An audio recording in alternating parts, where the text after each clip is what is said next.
let's just jump right into this explainer. We're going to break down some incredibly powerful insights on management and decision-making from Fred Moon Malik. If you spent any time at all in the corporate world, or really if you're leading a team of any size, you already know that decision-making, it's literally the engine of progress, right? It's the core of what we do. But here's the wild part. Even though it's our most critical task, hardly any of us actually have a documented, reliable system for it. We kind of just wing it. We rely on gut feelings, past experiences, or sometimes just the sheer momentum of a crazy day. Well, today, we're going to completely dismantle a very specific and, frankly, toxic workplace habit and replace it with a rock-solid, incredibly practical framework. So, Section 1. The myth of fast decision-making. Impulsivity versus decisive-making. We have all encountered that manager, right? The one who proudly boasts, "I am a decisive man. 5 seconds and the decision is made." They snap their fingers, bark out a quick directive, and just move on. They wear this speed like a total badge of honor, calling themselves action-oriented or dynamic. And they genuinely believe that if you linger on a problem or ask for a little more time to look at the data, well, that's just a sign of weakness. But here is the harsh, unavoidable truth. That rapid-fire approach, it's actually just impulsivity, and it consistently yields the absolute worst results. Malik's research makes it super clear that confusing impulsivity with true decisiveness is a massive trap. Look, when you decide in 5 seconds, you aren't actually processing complex data. No way. You're just reacting to surface-level symptoms, letting your subconscious biases completely run the show. The biggest hidden cost of bad management isn't just one single poor choice. It's the totally chaotic, unpredictable environment created by a leader who constantly shoots from the hip without any real structural safety net. Which brings us to Section 2, the 6 steps of a good process, Malik's method. To cure that impulsive habit, we really need to lean on a deliberate, logical sequence. And no, this isn't about slowing your business down to a crawl or adding a bunch of bureaucratic red tape. It's about making sure you actually solve the root problem, instead of just slapping a Band-Aid on a symptom. There are 6 absolutely necessary steps here. First, define the problem, the real problem, not just the loudest complaint. Second, establish your criteria. Basically ask yourself, how will we actually judge if this decision is a success?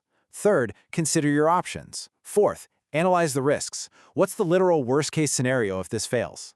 Fifth, make the call and decide. And finally, step 6, track the implementation.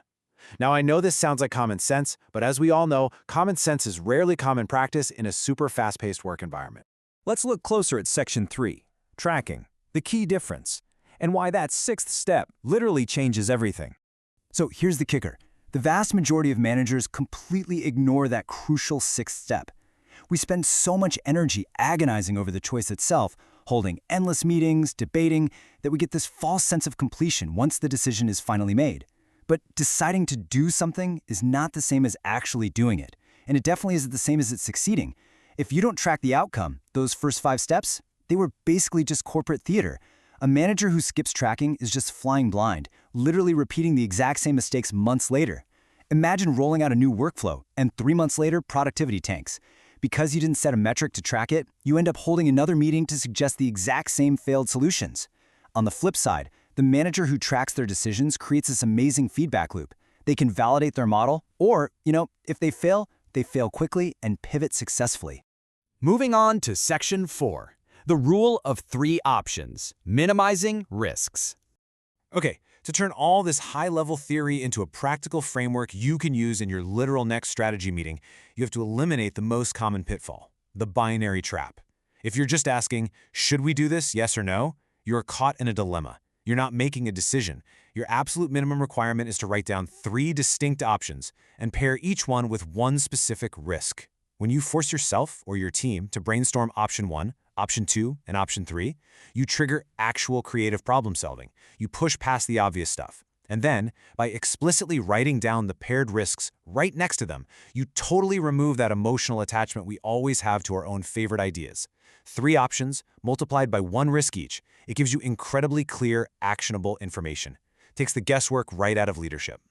And finally, Section 5, write down the tracking deadline, taking this from intention to action. True execution relies 100% on making your follow-up a concrete, unavoidable action.